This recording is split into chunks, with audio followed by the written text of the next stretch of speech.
Revenge office stories.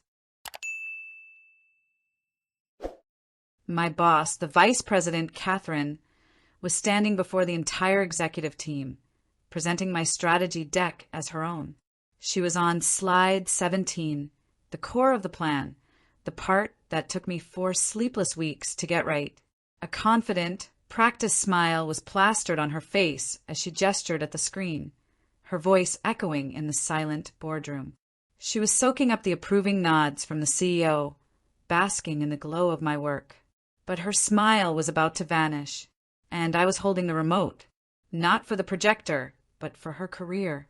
She had no idea I'd embedded a hidden tracker in the very file she stole, a silent witness that was about to broadcast her theft for everyone in that room to see.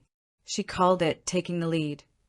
I called it career grand theft, and court was officially in session.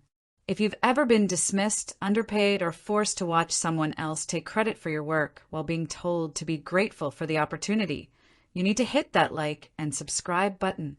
Because today you're not just a viewer, you're a juror, and you're going to love how this story ends. It all started, as these things often do, with hope.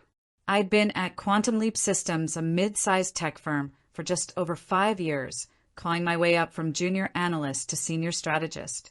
I wasn't just a number cruncher, I was an architect. My job was to see the market not as it was, but as it could be, and to draw the blueprints for our future. I loved the work. I was the first one in, the last one out, and my reviews were always stellar. My boss was Katherine Vance, the VP of Strategy. When she was hired 2 years ago, I was ecstatic. Her resume was legendary, and she came from a massive competitor with an air of impenetrable corporate savvy. At first, she was everything an ambitious prodaughter could want in a mentor. She'd review my work, offering sharp, insightful feedback. "You've got the raw talent, kid," she'd say, leaning back in her expensive chair. "I'm here to polish you, get you ready for the next level." I hung on every word. I saw her as my champion, the prodaughter who would finally help me get that director-level role. I trusted her. That was my biggest mistake. About 9 months ago, the CEO announced Project Nightingale. He wanted a game-changing strategy to launch us into a new market, something that would double our revenue in 3 years. This wasn't just another project. This was the company's next chapter. The VP who brought him the winning strategy, he said, would basically be writing their own ticket. This was my moment. For the next 3 months, Project Nightingale was my world. I didn't just work on it, I obsessed over it. I poured hundreds of hours into research, financial modeling, and interviews. The strategy that came out of it was, I can say with no ego, brilliant. While our competitors were fighting over one customer segment, my research found a smaller, underserved niche that was far more profitable. The strategy deck was my magnum opus, a 75-slide narrative with heroes, villains, and a triumphant ending where a company won. I designed everything from scratch. This deck wasn't just a plan, it was my promotion. It was my future. I scheduled a meeting with Katherine to walk her through it. For 2 hours, I poured my heart out, explaining every slide and data point.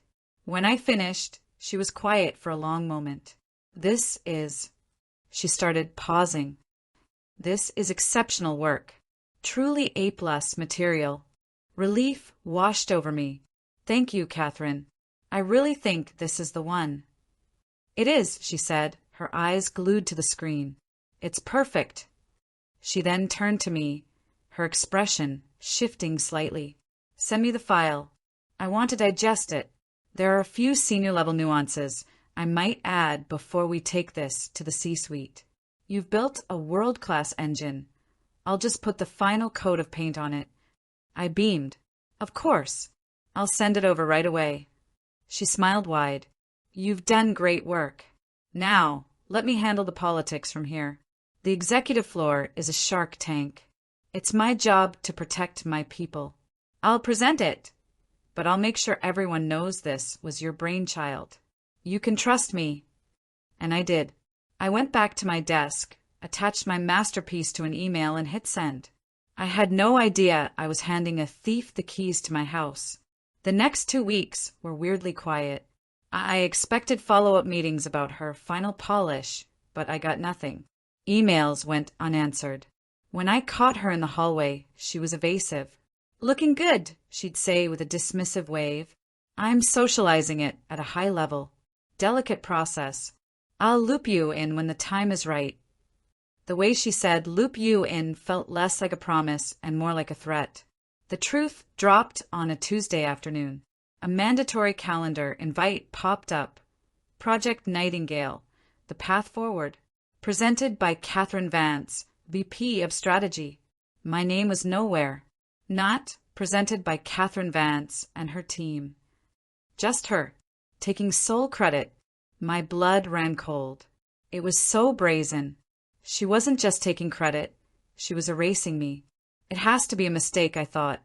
I walked straight to her office. She was on the phone, laughing, and held up a finger when she saw me. "What's up?" she asked breezily after hanging up. I showed her the invite on my phone. "Katherine, I saw the invite. There seems to be a mistake. My name isn't on it." She didn't flinch. She leaned back, her expression hardening. "That's not a mistake. I'm presenting the strategy." I was stunned. Alone? But I created the entire thing. "And you did a great job," she said with false sincerity. "You provided some excellent foundational research. But turning that raw data into a C-suite level vision? That's my job. That's why I'm the VP. You're just too junior to navigate the room. Don't worry. Your hard work is part of a winning team effort. You should be proud."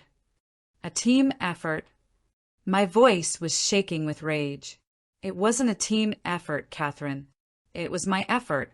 You promised I'd get credit." She sighed a theatrical, weary sigh. "Look, don't be naive. This is how the corporate world works. Ideas flow up. Leaders present them. It's about what's best for the project's success. Having you present would be a distraction. Now I have to prep. We can talk about your development goals next quarter." She turned back to her computer. Dismissed. I was a junior employee, providing foundational research. Every word was a dagger. I'd been expertly and ruthlessly played. Humiliated and furious, I went to HR. I laid out the story for David, the head of HR, showing him emails and file creation dates. The evidence felt irrefutable. He listened patiently. "I understand your frustration," he began. "But Katherine is a vice president. The optics of a junior employee accusing a senior executive of this, it's not good. Are you sure you're not just misinterpreting her intentions?" Misinterpreting? I was aghast. She told me she was presenting my work as her own. "Well, her own is a strong phrase," David countered smoothly. "In a collaborative environment, all work is ultimately the company's work. She's representing the department's success. It's standard practice." Then he gave me the soul-crushing advice. My recommendation? Let it go. Be a team player. If you make a scene, you'll only be seen as difficult. Rocking the boat won't get you a promotion. It'll get you a reputation. I left his office in a daze. The system wasn't just broken. It was designed to protect people like her. I had followed all the rules, and at every turn, I was told to sit down and shut up. In the silence of my car, the despair curdled into something cold, quiet, and sharp. If the system was rigged, I wouldn't play by its rules anymore. If they wouldn't give me justice, I'd have to make my own. That night, I didn't sleep. My mind was racing, not with anger, but with purpose. Katherine and HR thought they'd shut me down. They saw me as a junior employee. They forgot that in tech, the per-daughter who understands how the digital plumbing works has a different kind of power. My revenge had to be silent, irrefutable, and elegant. And that's when the idea clicked, a per-daughter security protocol I'd tinkered with out of paranoia. The concept was a tracker, but not some off-the-shelf spy software. It was a single, transparent, 1-by-1 pixel hosted on a private web server I controlled. I had written a script to embed this pixel into a PowerPoint's master slide. When any slide was displayed in full-screen presentation mode, it would have to ping my server to load this invisible pixel. Each ping would log the time, the IP address of the network it was on, and other device details. I knew our corporate network had security holes, especially on the guest Wi-Fi often used in boardrooms. It was a calculated risk, but it was my only shot. I opened my original, pristine project file and saved a new version. Project Nightingale _exec deck final ppx. Into this version, I embedded a unique tracker pixel, but just logging the data wasn't enough. I needed to present the evidence in a way the C-suite would instantly understand. I spent the next few hours coding a clean, web-based dashboard titled Quantum Leap Systems Project Nightingale Digital Asset Audit Trail. The dashboard had 2 columns. The left column, file creation and edits, was hard-coded with my info. Asterisk file created, my name/username. Asterisk creation date, August 5th. Asterisk total edit sessions, 187. Asterisk last edit by, my name/username, October 12th. The right column, access log, Project Nightingale _exec final ppx, pulled live data from my server. It would show a real-time, time-stamped list of every time her file was opened. It was a digital smoking gun. The story it would tell was devastatingly clear. One per daughter slaved over the file for months, while another just received it and started practicing. The final piece was the delivery. I uploaded my dashboard to a public folder and generated a long, unguessable URL. The next morning, I composed an email to Katherine. Subject, minor tweak to Nightingale deck. Body, hi Katherine, hope prep is going well. Found a tiny typo on slide 47 and noticed the logo was slightly pixelated.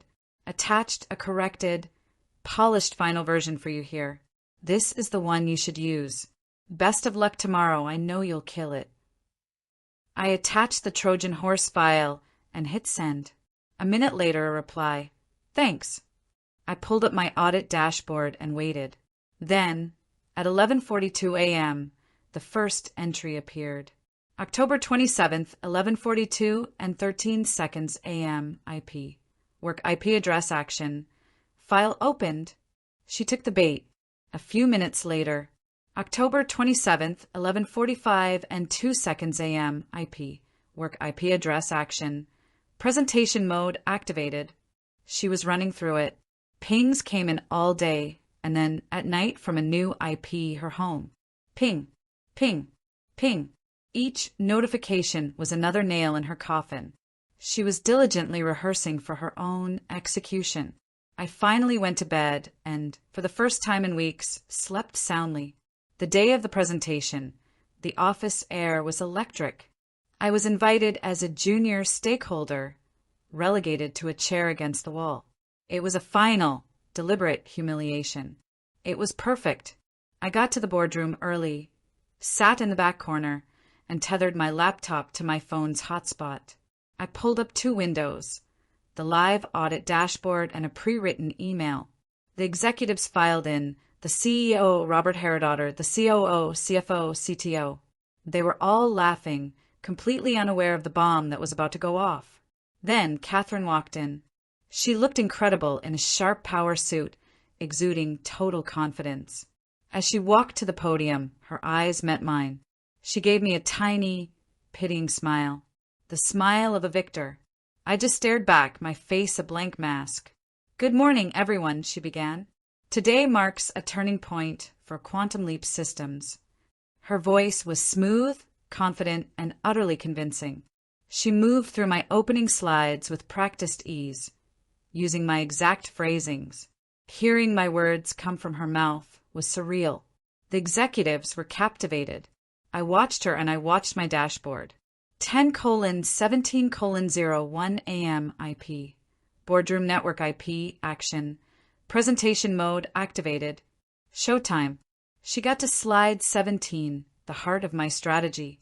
And this, she said grandly, is the opportunity that everyone else has missed. The CEO was nodding, a slow, impressed smile on his face. This was her moment of triumph. This was when I sprung the trap. My email was ready.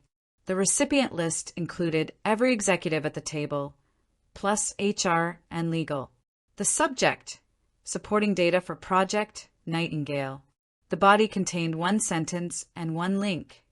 For full transparency and asset history on the deck being presented, please see the live audit trail below. Thank you. I clicked send. For a few seconds, nothing. Then a soft buzz from a phone on the table. Then another, and another. The CTO, Sarah, a tech-savvy woman, glanced at her phone, then opened her laptop. I saw her screen reflect my black and white dashboard. Her eyes widened. She looked from her screen to the main presentation to Katherine. Her expression turned to dawning horror. The CFO next to her saw her reaction and clicked the link on his own phone. His face went slack. Katherine hadn't noticed the shift.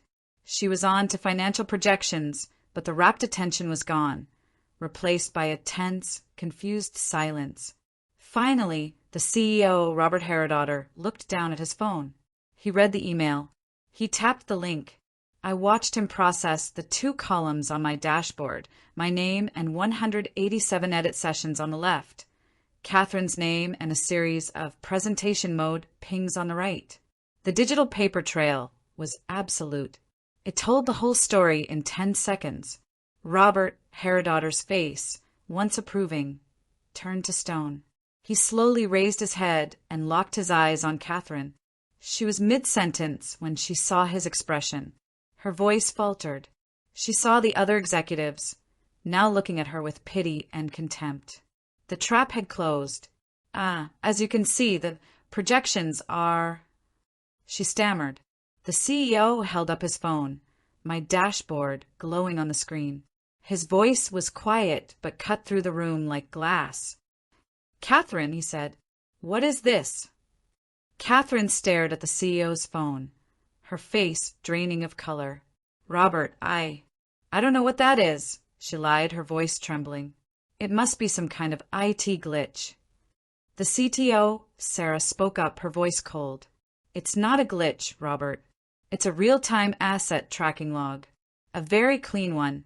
And it says our presenter hasn't edited this file once. It says she received it 2 days ago and has done nothing but rehearse.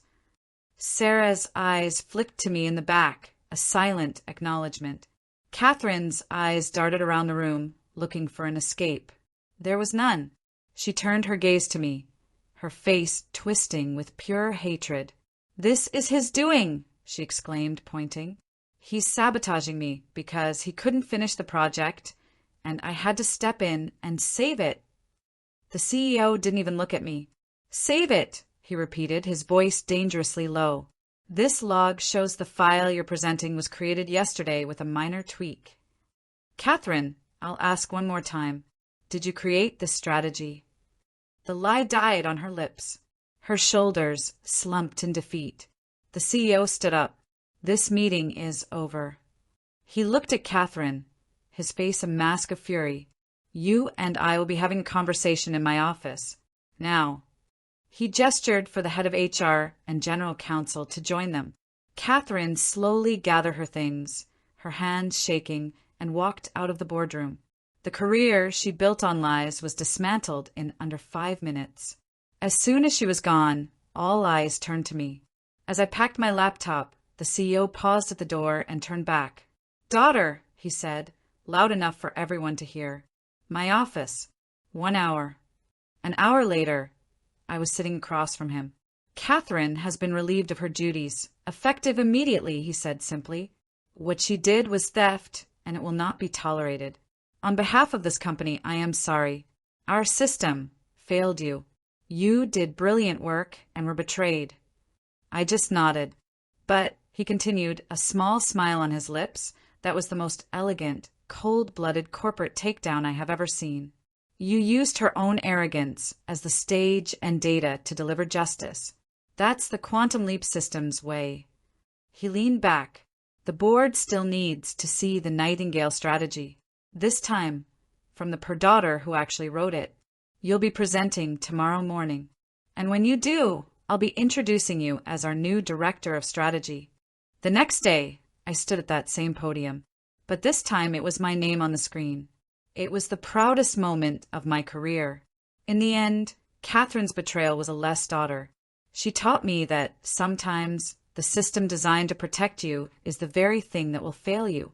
She taught me that trust is a currency you should spend carefully. But most importantly, she taught me that quiet competence is its own form of power. I didn't win by being the loudest per daughter in the room. I won by being the smartest. The tracker wasn't just a tool for revenge. It was proof that the truth has a way of coming out, especially when someone leaves digital fingerprints everywhere. I didn't just get my promotion. I took back my work, my pride, and my story, and that is the most satisfying kind of justice there is.